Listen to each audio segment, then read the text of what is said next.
pada 1803 di Amerika. Pada waktu itu ada peralihan pemerintahan di antara dua presiden kedua dan ketiga. Nah, sekarang saya lihatkan dulu ya sekitar 30-an menit ya, Anda melihat film ini, kemudian nanti kita bahas ya, sekalian kita lihat apa kaitannya dengan materi hukum acara MK ini. Demikian ya. Baik, saya mulai saja.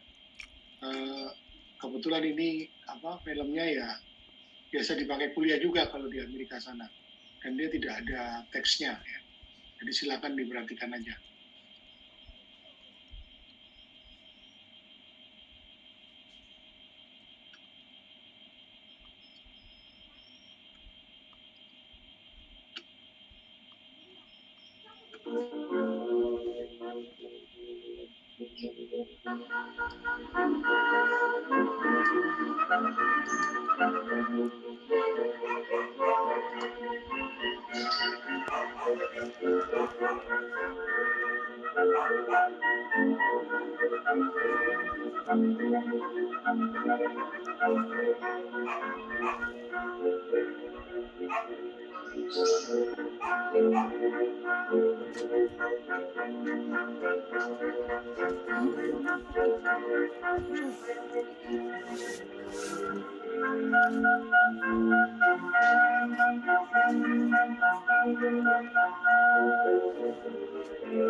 The foundation on which rests the government of the United States is the Constitution.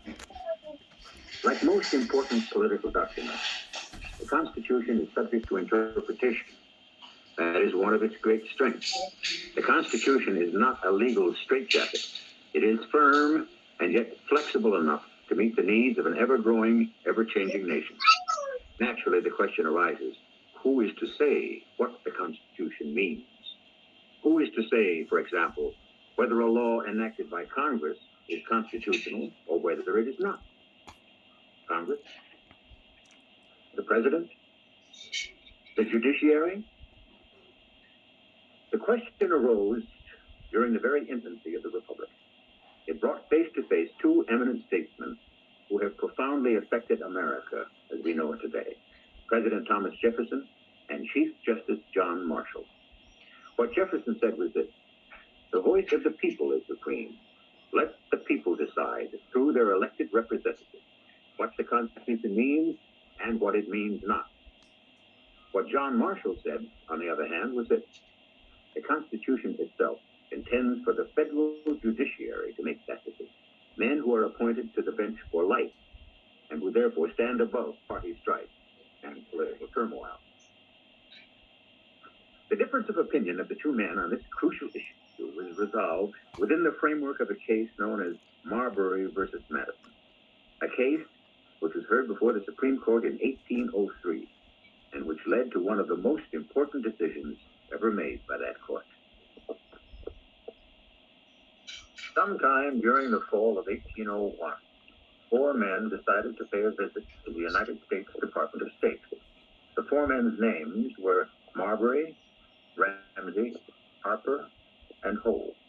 President Adams, during the very last days of his administration, had nominated them as justices of the peace for the District of Columbia. The Senate had confirmed. President Adams had signed their commissions, and the then Secretary of State, John Marshall, had affixed to the commissions the seal of the United States. However, in the great flurry of activities during John Adams' exit from the political stage, these commissions had disappeared. Jefferson's Republicans were in power now. Thomas Jefferson was president, and James Madison, Secretary of State. And the commissions of Marbury, Ramsey, Harper, and Howe had still not turned up. Gentlemen, I'm Mr. Marbury, William Marbury. This is Mr. Ramsey, Mr. Harper, Mr. Howe. We're here to see the Secretary of State. What business? We'd prefer to put that directly to Mr. Madison. Mr. Madison has given instructions, very strict instructions, sir, that he be informed of his visitors' business before they are admitted. Very well, then. We're here to inquire into the whereabouts of 4 commissions. The commissions for these gentlemen and myself as justices of the peace of the District of Columbia. The whereabouts? That's right, the whereabouts. We know that they were signed by the President and sealed, but they were never delivered to us. If you'll wait a moment, gentlemen.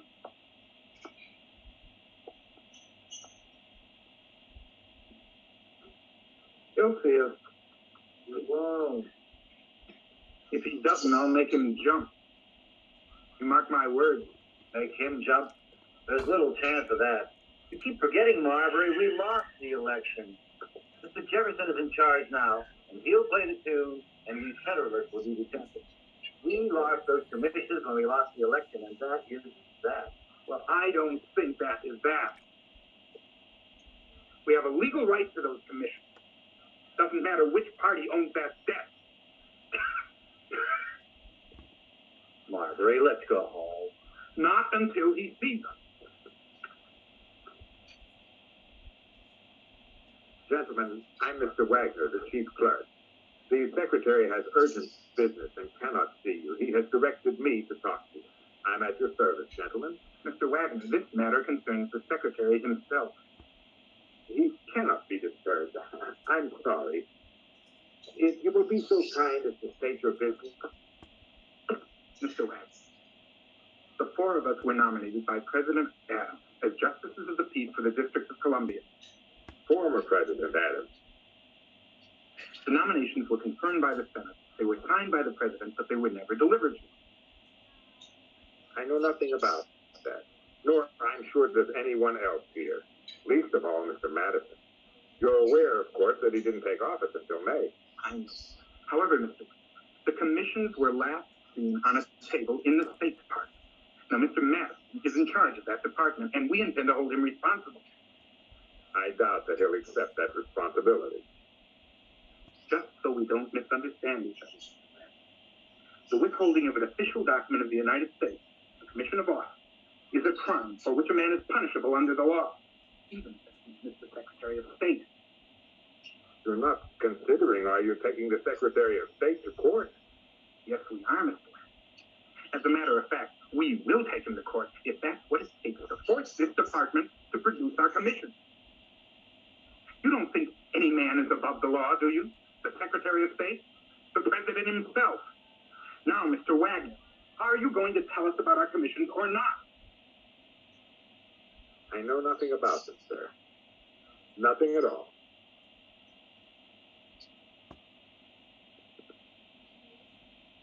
Marbury and his companions would file a petition in the Supreme Court. What they demanded specifically was that the Secretary of State, James Madison, be forced by an order from that court to hand over to them the commissions to which they felt themselves entitled. The power to issue such an order, they knew, had been given to the Supreme Court by the Judiciary Act of 1789.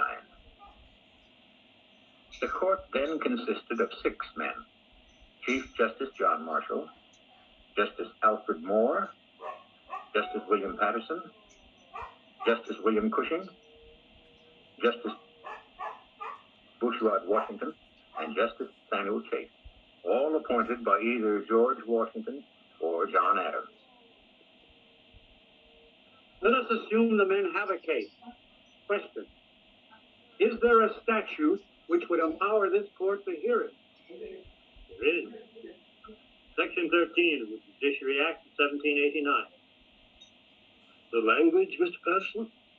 Section 13, Mr. Chief Justice, authorizes us to issue court orders in cases warranted by the principles and usages of the law to any persons holding office under the authority of the United States.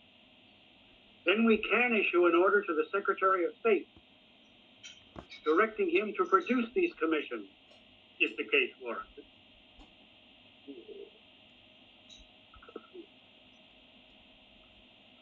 I feel constrained to point out that this case, should we decide to hear it, and should we have reason to find from Marbury, that this case will set us on a collision course with President Jefferson. Now that he and his Republicans are in power, good.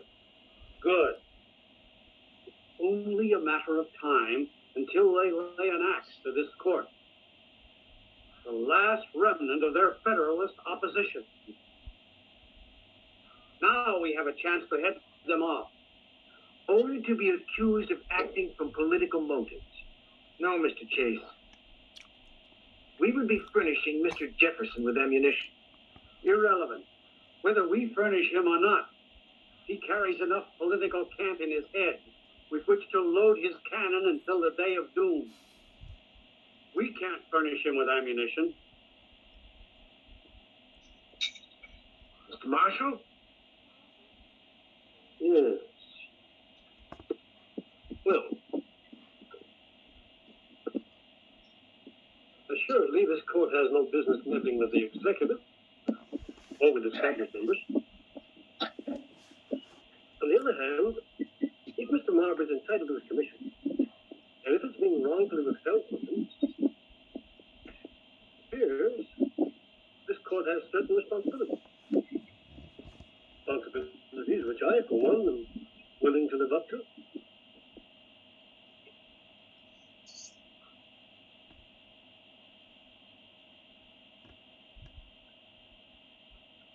Thank heavens, Mr. Giles, there are some matters that brook no opinion. There's only one way to bake a tart of fromage. This is it. I thank God, Mr. President. No need to make light of it, Mr. Congressman. Heaven, listen. Mr. Madison, Mr. President, what is that paper you have in your hand, Mr. Madison? an order from the Supreme Court. What order? I've been asked to show cause why I should not be directed by the Supreme Court to produce certain commissions. Commissions as Justice of the Peace in the District of Columbia, the names of Marbury, Harper, Ramsey. Ignore it. Ignore the order. Nothing further. Nothing. My friend, the Chief Justice. What could have been more plain in the world than that he was just waiting for this opportunity? To strike at you, yes, Mr. President, to strike at the executive authority of this government. It's plain as day that he intends to furnish the opposition an opportunity to abuse you, to vilify you. It's not enough to ignore him, to do nothing. You have been attacked, Mr. President. Strike back. These commissions, do you know anything about them? I do, yes. I found them on the table of the State Department when I took office. I forbade their delivery. You hadn't arrived yet. You find this irregular? Consider 42 commissions that man Adams crowded into the last hour of his administration. 42! And all of them picked from among my worst enemies. And with the simple motive of preventing me from staffing my administration with my own people. What else was I to do? Except for the life appointments, which are irrevocable, I've treated them as a nullity. Expedient, but not altogether legal. What else could I do? For so many years has this republic been under Federalist rule. So many years have we labored to drive them from the country. And now that we've done it, we have routed them from the legislature, routed them from the executive. They hang on, thanks to Mr. Adams. They hang on to the judiciary like fleas to an old blanket. And the worst of it is we must feed and care for them while they try to strike down, safe in their own fortress, to strike down and ruin all the works of the republic. They must be. Move. Counter move, Mr. President. Repeal the Circuit Court Act. Repeal the entire judicial system. At one blow, we shall terminate all present offices, create a new system entirely, and cut back the power of the courts to its proper limits. The people, not the courts. Well, that's madness, Mr. Giles. The judiciary system is perfectly adequate. It will suffice to replace its present occupants. Is it madness, Mr. President? Yes, Mr. Giles, it is. But in my present frame of mind, it's also a very tempting idea. Not practicable, but it is tempting. The Circuit Court Act. Yes, I wish to see it repealed. As to replacing the present occupants of the judiciary, I think you're quite right, Mr. Manson. Yes. Let's keep our eyes open for any opportunities to impeach 2 or 3 of these gentlemen, I think. That might have quite a good impression. That is not enough. Well, I shall not try to destroy the federal judiciary, Mr. Giles, although I wish to see its power curbed. The Constitution prescribes that the 3 branches of the government balance each other. None is to dominate the other. If we permit the Supreme Court to concern itself with the business of the legislature and of the executive, we shall have conceded to them the right to control this business. And that is inconsistent with every idea of good government. Thomas Jefferson viewed the Supreme Court's action in behalf of William Marbury as an attack upon the executive. He retaliated first by means of the Congress. Under his direction, Congress repealed an important piece of Federalist legislation, the Circuit Court Act of 1801. Congress then suspended the June and August terms of the Supreme Court. Next came impeachment proceedings against a federal judge by the name of Pickering. And finally, there were rumors that Supreme Court Justice Samuel Chase was marked for a similar fate. The rights of the individuals are at stake. Yes, of course. But there's a great deal more to it. The independence of this court is at stake. The independence of this court is provided by the Constitution. No longer merely a legal question that concerns us here. Congress has seen thoroughly to that, and I presume under Mr. Jefferson's prompting. If we take it up, we do political battle. However the prospect of that may strike anyone else, I find it extremely distasteful. I find it hopeless.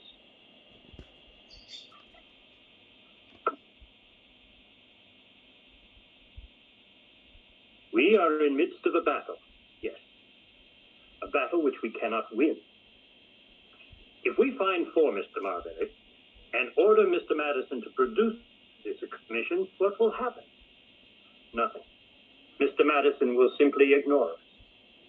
As we have no way to enforce our decisions, we shall have established ourselves as an irrelevancy.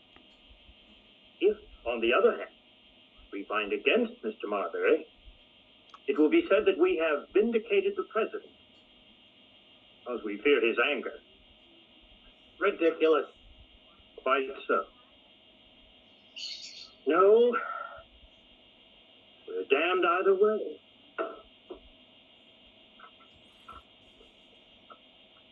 I've always thought that the greatest scourge an angry heaven could inflict on a sinning and ungrateful people would be an ignorant, a corrupt, or a dependent judiciary. This court must give honorable proof of its independence, or it'll be said we don't deserve it. We're not and never should be in the business of making political warfare. Peace doesn't come from the absence of conflict, Mr. Washington, but from the ability to cope with it. If a wrong has been committed, and if the Constitution authorizes us to act on it, anyone claim that the Secretary or even the President is above the law, and if they have violated the law, gentlemen, consider, where can a man turn for the protection of his rights but to our courts of justice? Arguments in Marbury versus Madison were heard before the Supreme Court in February of 1803. Charles Lee represented Marbury and his companion. The Secretary of State, gentlemen, is not above the law. Where he acts as an agent of the President, under the direct orders of the President, he may not be responsible to the court. But he is also a public servant to the people of the United States. As such, he has duties which are assigned to him not by the President, but by the law. In the execution of these duties, he is independent of all control except the control of the law. The people can compel him to do these duties, and if he refuses, he must answer to the court. Now, we do not wish to punish Mr. Madison for his refusal to surrender to Mr. Marbury the commission to which unquestionably he is entitled. We wish to protect Mr. Marbury and to see that he gets what is due him.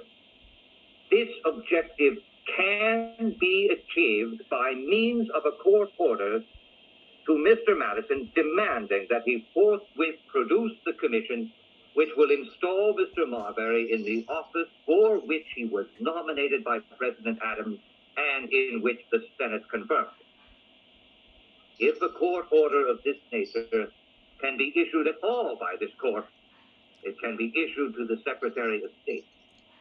The Act of Congress gives this court the power to award it in cases warranted by the principles and usages of the law to any person holding office under the authority of the United States.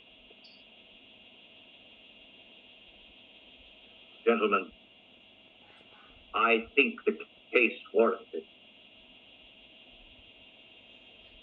On its face, the case had nothing to do with the question as to whose interpretation of the Constitution was the binding one. Yet, Chief Justice Marshall made it the springboard for a crucially significant pronouncement on just that matter. He did so by questioning the constitutionality of the very act of Congress which had empowered the court to hear the case in the first place, Section 13 of the Judiciary Act of 1789. Well, can there be any doubt that Marbury is entitled to his commission? Surely we can agree on that. Are we maintaining that for such a document to take effect, that it suffices for it to be signed by the President and to be sealed, that the act of delivery is irrelevant? The commission is valid from the moment it is signed and sealed. I think. You remind me of a fellow I had in the witness box, Mr. Chase, many years ago. Kept answering my questions with, I think. I said to him, don't think. Tell us what you know. He replied, well, I'm not a lawyer. I can't talk without thinking. Now, 3 questions need to be answered in this order. Number 1, has Marb right to the commission which he is claiming? Number 2, if he has a right to said commission and that right has been violated, do the laws of the land offer him protection? Number 3, if the laws of the land offer him protection, what can we do for him? Now, can we direct Madison to produce the commission due him? Can we? Of course we can. We heard this case precisely because Section 13 of the Judiciary Act gave us the power to act, if necessary, in such manner. All right. Question 1. I think we have an agreement here. If the commission was signed, was sealed, it is valid. Then we must have agreement on question 2 as well. If the commission is valid, if Marbury has a legal right to the office of Justice of the Peace, then refusal to deliver that commission is a plain violation of that right, for which the law of the land offers him protection. Agreed, gentlemen? Now for the crucial question.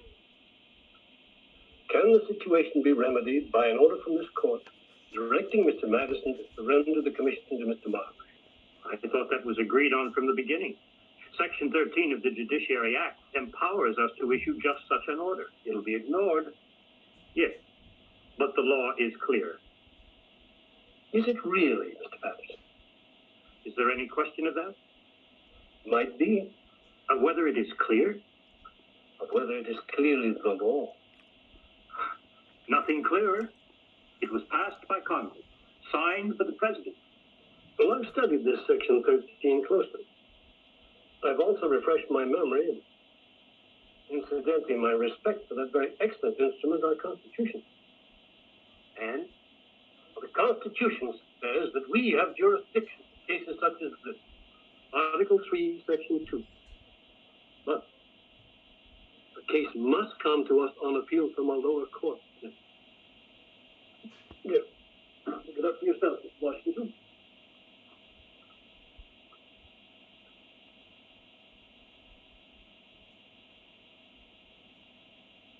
Yes, of course. Marbury versus Madison did not come to us on appeal, gentlemen. It originated in this court. Perfect. We have no jurisdiction. The case is closed. Not quite. Oh?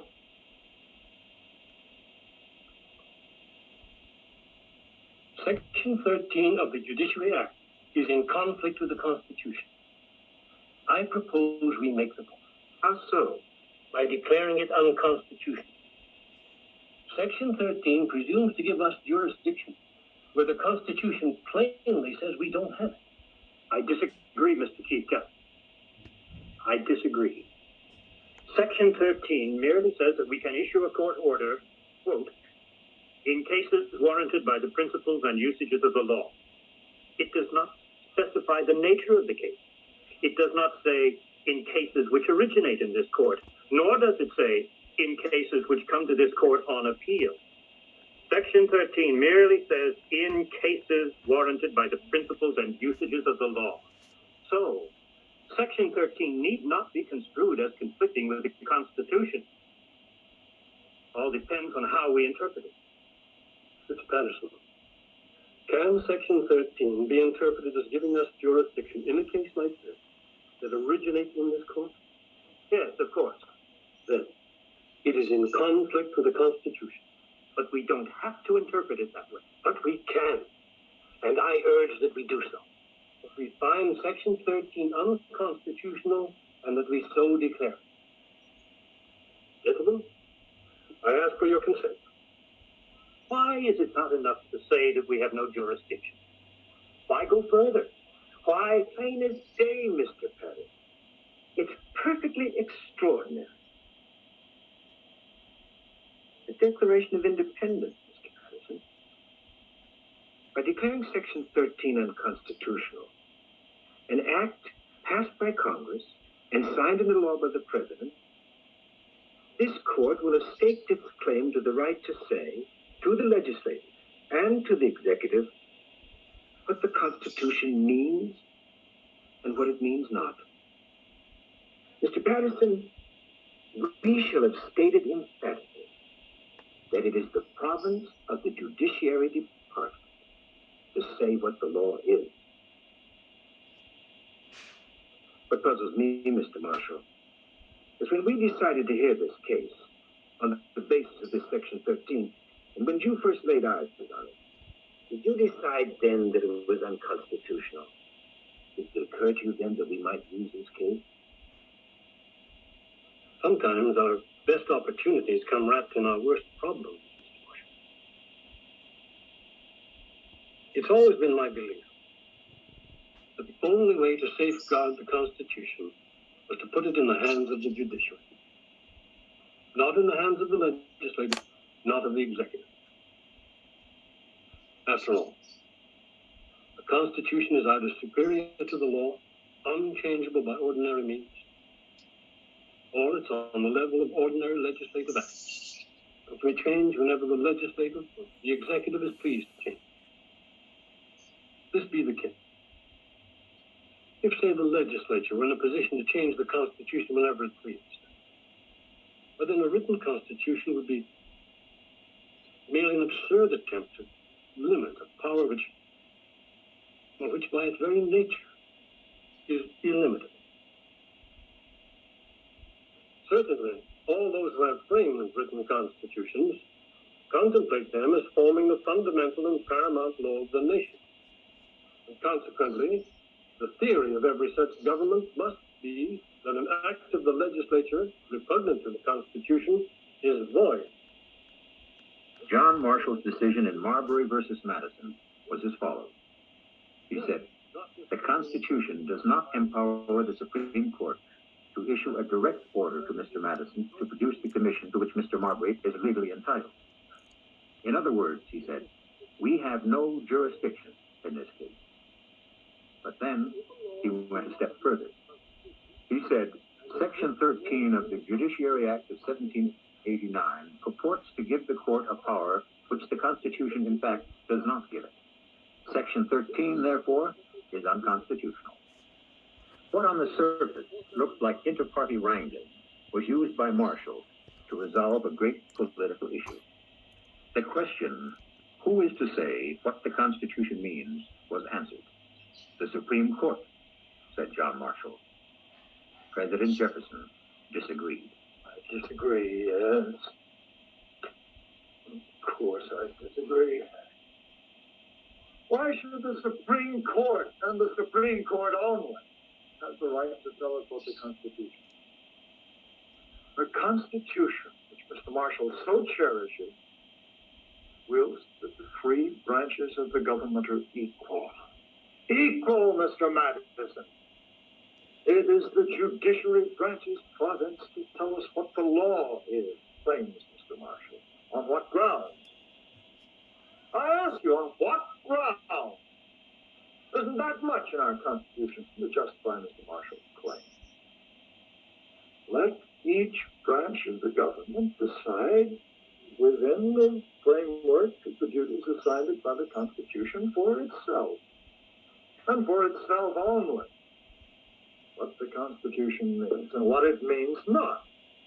Now, that is proper. That is in conformance with the principle of equality of the three branches. And if there had to be one branch to interpret the Constitution for the others, I say let it be Congress. President Jefferson won his battle against Marbury and his companions. They never received their commission. Chief Justice John Marshall, however, won the war to establish the Supreme Court as the final arbiter of the meaning of the Constitution. He declared for the first time an act of Congress signed into law by the President as unconstitutional.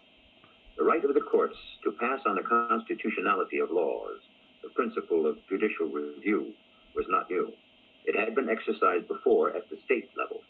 In Marbury versus Madison, John Marshall extended it to encompass federal law. In so doing, he established the right of the Supreme Court of the United States to say what the Constitution means and what it means not, to the government of the states and to the federal government as well. Marbury versus Madison taught America that the Constitution cannot be ignored in settling great political issues. It stressed the limitations on governmental power provided by the instrument. And it affirmed the constitutional duty of the Supreme Court to decide if and when the political branches of government exceeded their constitutional bounds.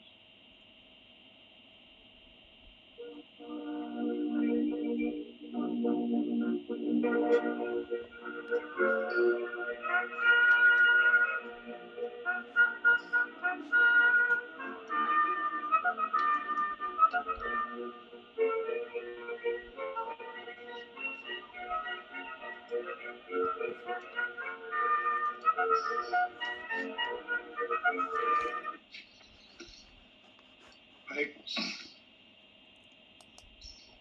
Apa bisa dipahami tadi? Atau apa ada yang sudah pernah mendengar masalah yang tadi diceritakan dalam film itu?